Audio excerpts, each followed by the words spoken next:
Kia ora and warm greetings. Thank you for joining us on Baha'i On Air. This very special episode will focus on the remarkable life and works of Baha'i architect Mr. Hussein Ammanat. One of his many unique designs is the Jewel of the Pacific, the Baha'i House of Worship in Samoa. The Baha'is of Samoa recently celebrated 2 anniversaries: 50 years since the Baha'i faith was introduced to Samoa, and 20 years since the dedication of their beautiful house of worship. One of the many guests from around the world who attended the celebrations was Mr. Hussein Ammanat from Canada. The Baha'i On Air crew was given an exclusive interview with Mr. Ammanat at the Samoan House of Worship, where he discusses the history of this extraordinary building and shares with us his spiritual views of art, architecture, and humankind. Enjoy. The concept of the Baha'i Temple or the Baha'i House of Worship is first referred to by Baha'u'llah, the prophet founder of the faith, in Kitab Aqdas, in his book. And he refers to these temples to be built in the most beautiful way, and which I think is very important. The beauty is important. He refers to it as Mashraq eلاذکار, that means the dawning place of the mention of God. In the Baha'i writings, you find references to some institutions which will be around this temple, acting as this center of activity, and all around it there will be institutions like centers of learning or centers of healing, hospitals, or houses for the elderly, and other functions which are most social functions. Which somehow, to me, is a reference that our social activities have some priority. They should always look towards one spiritual aim, as the Baha'is think that there is a spiritual purpose to life rather than a material purpose to life.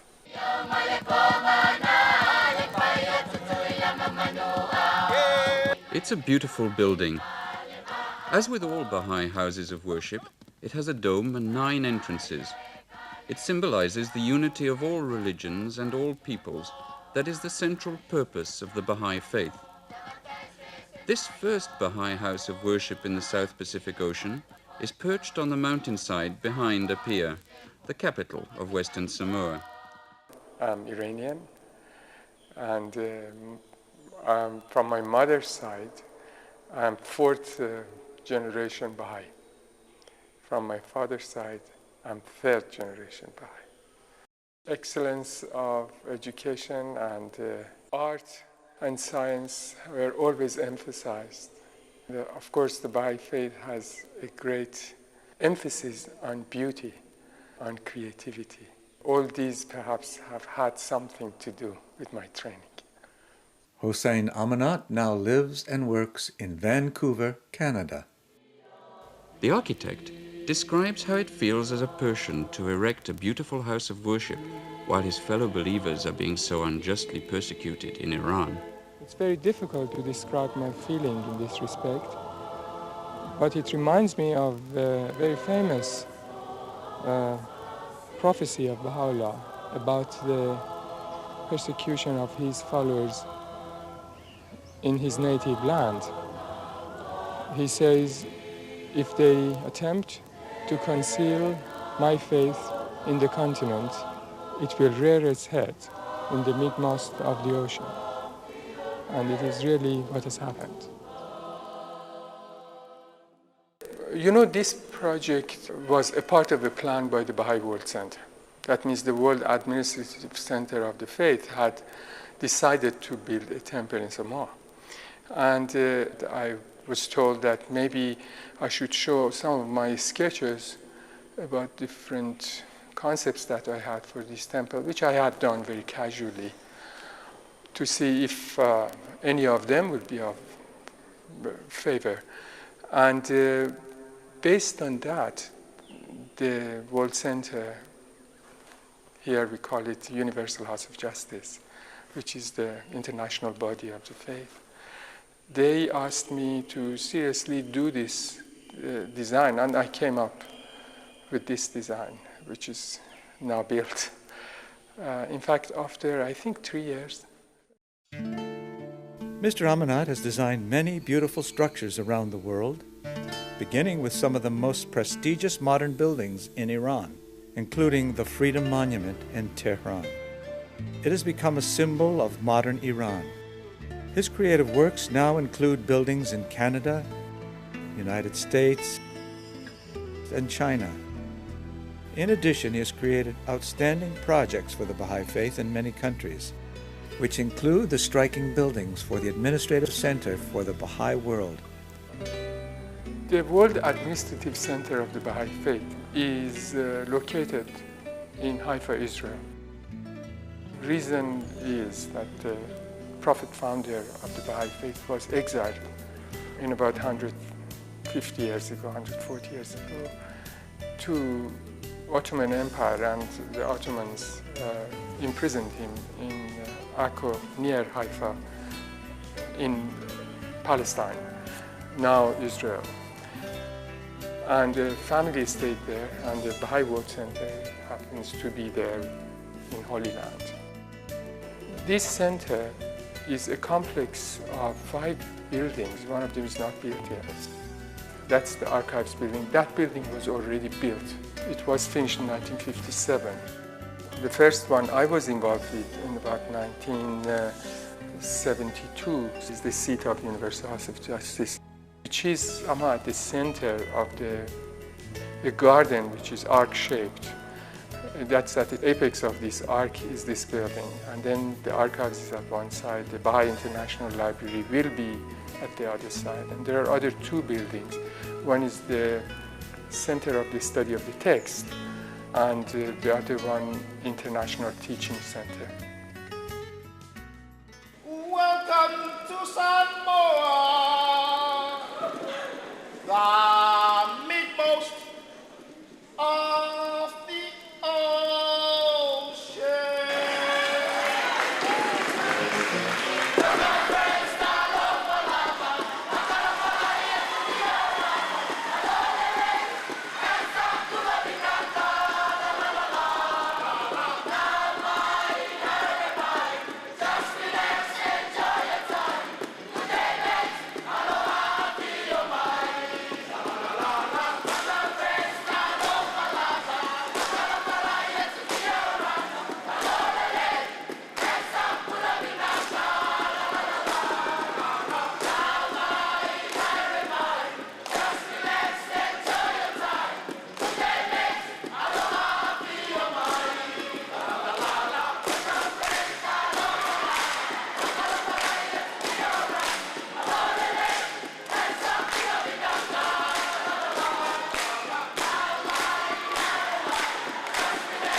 These beautiful buildings are for people of all faiths to gather together and worship their Creator.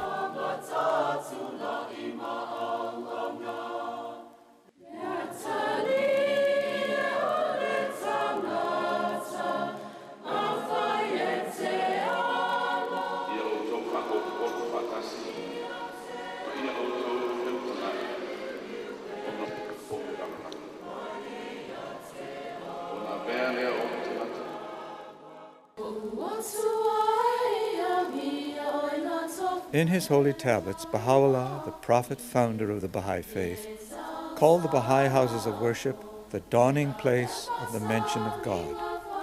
Services are simple and spiritual, consisting of prayers and meditations that are read aloud, sung, or chanted, all from the sacred scriptures of the Baha'i faith and other great religions.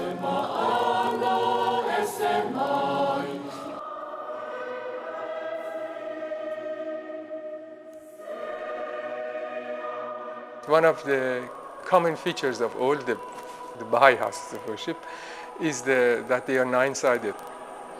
Here, the building is nine-sided, and it has a dome which is really a symbol of unity, because these 9 entries means entrances from different understandings and beliefs which are united under this dome. It somehow keeps with the main idea of the Baha'i faith, which is unity of mankind. So here I had the same idea to put into shape and form, and the 9 portals are there, and then above them is this dome which, because of being in the context of Samoan culture, it has a fale shape. As you know, they are going like this, somehow first straight and then curving this way.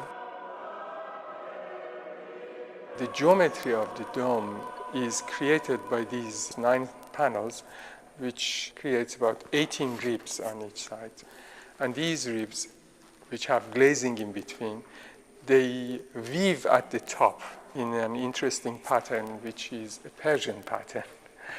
This pattern, which is at the very top of the dome and lets the light in, has some reference to Persian architecture and some reference to where the Baha'i faith originated and where Baha'u'llah, the prophet founder of the faith, was born. And the message started from there.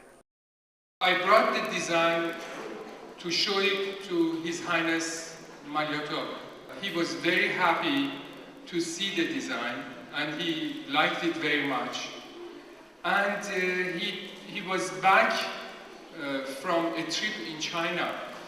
He told me, I think the faith of Baha'u'llah will spread in the world, especially in China, and you will make hundreds of these temples all over China.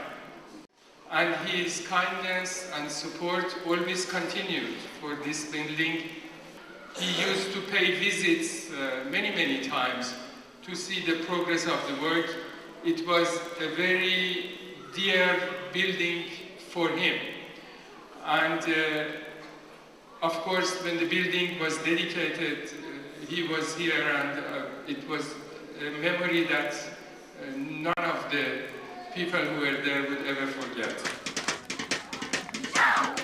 There is a traditional Samoan ceremony called Sua in honor of those attending the dedication. Through song, dance, and customary gifts, the Baha'is of Samoa show their respect for the distinguished guests and the Baha'i visitors from many lands. A song written for the occasion tells the story of the construction of the house of worship.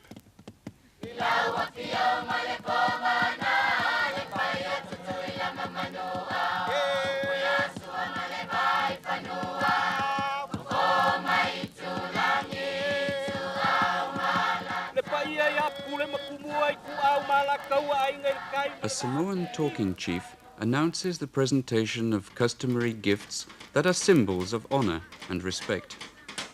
Food and drink and roasted pigs are presented with traditional courtesy in a ceremony passed down for generations. The representatives of governments, the churches, the builders of the temple, and Baha'i communities around the world are all thanked in this way.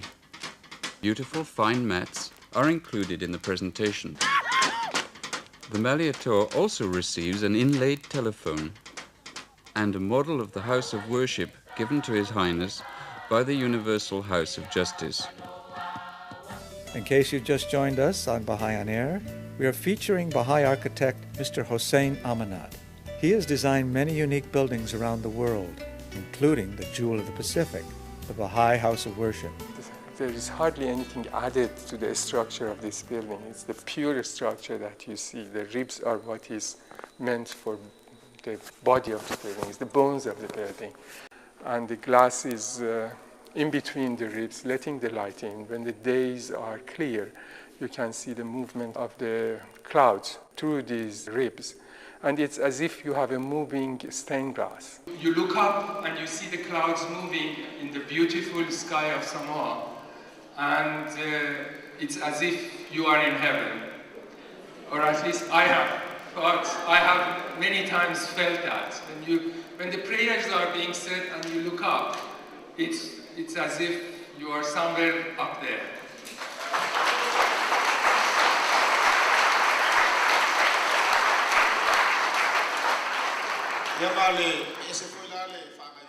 It's the day of the dedication. His Highness Malietoa Tanumafili II, the head of state, arrives at the temple gardens. His Highness has, for many years, yearned to see the Baha'i temple completed.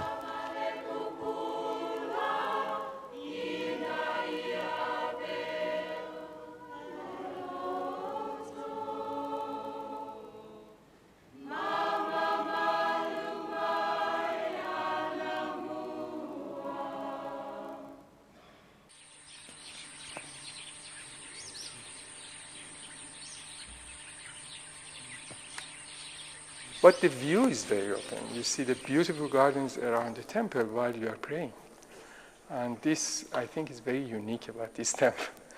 It somehow brings the beauty of Saamoã, which is unique to this land, inside the temple. It somehow captures it. And I like this aspect of the design. The wood in this temple is the hardwood of Saamoã, Ifilele, from Bahá'í. And I never forget the trip. 20 years has passed, no movement in this wood, and it is really great.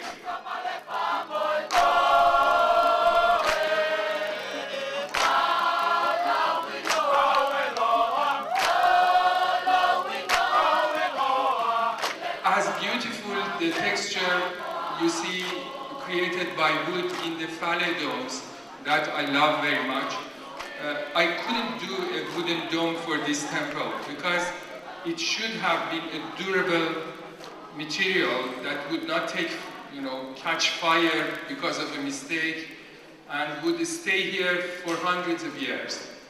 And that's why concrete for this weather is the best, for this climate, is the best medium to work with. These ribs on the body of the building, they are all concrete, but they are white concrete because I didn't want dark gray concrete in the temple. I wanted light. Baha'i temple is somehow obsessed with light. They want a lot of light. It is the century of light. The cement is from New Zealand. The contractor was from New Zealand. And the granite outside, which is a kind of reddish pink granite, that is from Australia. The tiles on the floor of the temple are from Germany. The glass, which is a very modern way of putting the glass on the dome, is from Canada. It's from Vancouver. The contractor came from Vancouver. I'm very glad that we ended up using the stone of another island in Pacific to raise this temple in this island. So these aggregates of these concretes are white and they are from Niue. The labor is from Samoans, and the wood, the hardwood, is Ifilele from Saamoã, which has aged very well. This is 20 years past, and they look beautiful, no problem. The glazing, which is a high-end type of glazing that we did, is a structural glazing, which has been carried on the dome, so that there is not much frames from outside. It's only glass against the concrete.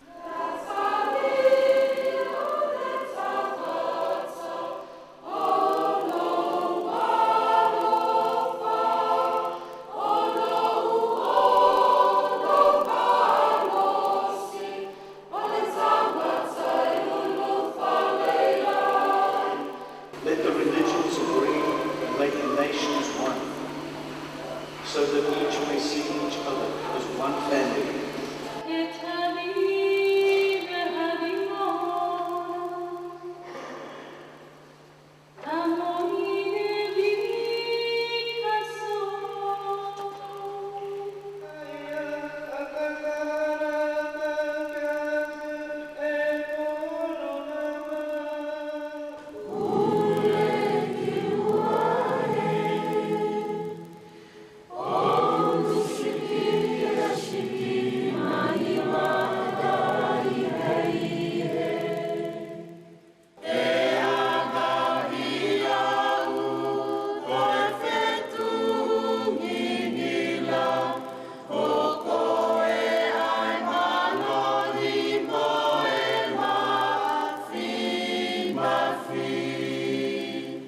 During these ceremonies, I was so delighted that we had 5 choirs from Fiji and Samoa, American Samoa, and Tonga, and New Zealand, and Australia.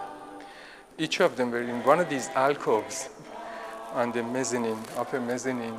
You didn't see the choir people, so you are not distracted. But you hear this heavenly voice coming out.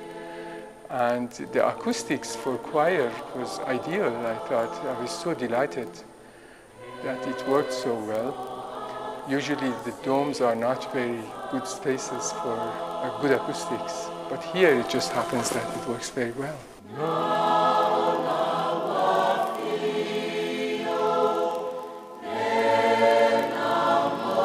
So that is, I think, another good aspect of the temple, the way it has ended up to be. This temple has its mezzanine, which allows for more capacity, of course, but you can have 9 groups of choirs above here, or even more. It is quite nice.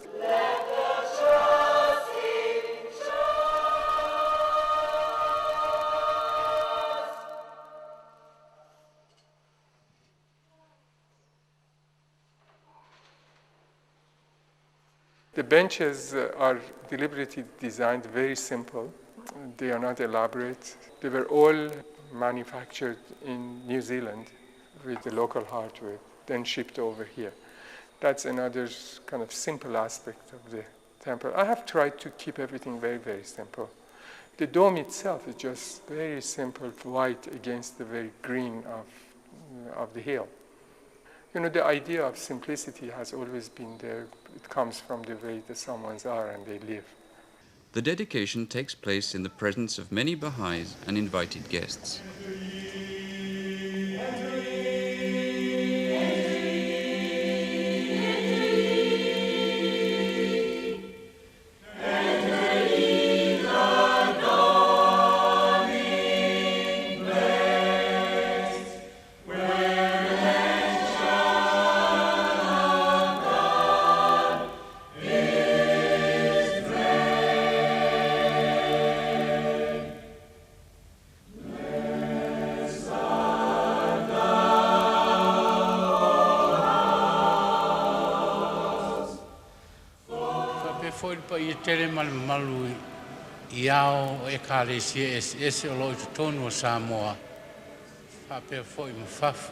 I am further moved to express our gratitude to the supreme body of Baha'i faith, the Universal House of Justice, for choosing Western Samoa to be the recipient of such a gift.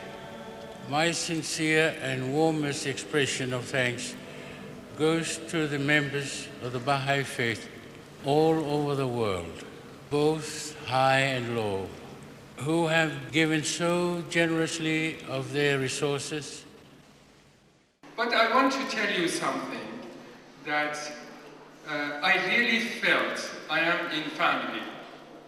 From the very first day here, all the Baha'is here, they considered me, I felt that as a part of the family, like a brother or sister. And I have always been feeling that way. When I'm in Samoa, I feel I'm in a second home.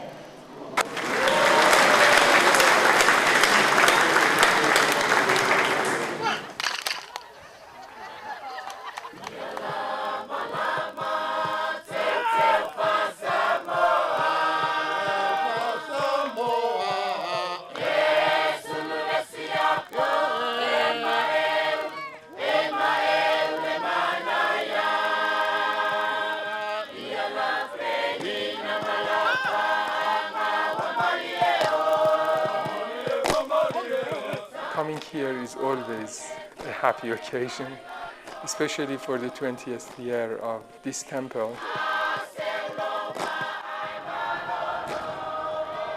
I was very happy to look at the temple and to see that it has stayed just about new. And it hasn't really deteriorated as such. They have looked after it very well, and it had aged very well. The lava stones at the entry to the basement. They are from Sabai.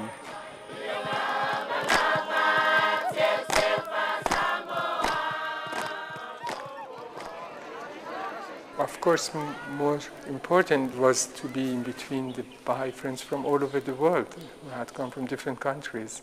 This was very, very interesting.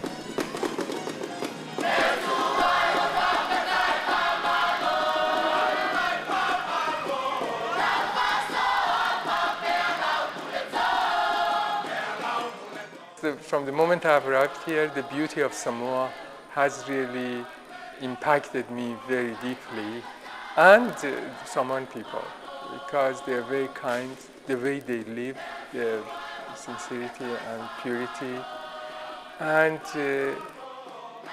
the fact that they showered me with their kindness, and I found myself as the part of them during the experience of building this temple, and we formed a lot of friends here. So coming back here was very, very happy occasion that I was seeing those old people again, or those old friends.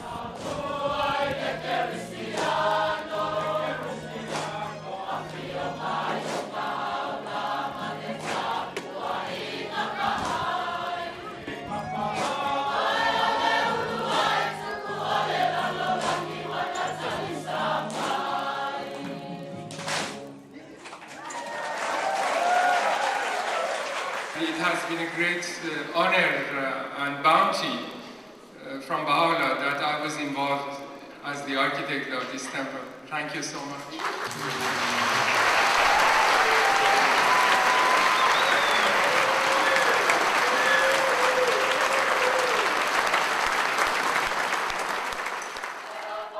We hope you enjoyed this special episode of Baha'i on Air, which has looked at the accomplished Baha'i architect Mr. Hussein Ammanat, who designed the Jewel of the Pacific, the Baha'i House of Worship in Samoa. He has designed many more extraordinary buildings for the Baha'i faith, including these striking buildings for the administrative center of the Baha'i world, situated on Mount Carmel in Haifa, Israel. His other works are located in several other countries around the globe. Mr. Ammanat uses Baha'i principles of transcendence, beauty, and unity, and his global heritage to offer the Baha'i faith and the world structures of spiritual and architectural beauty.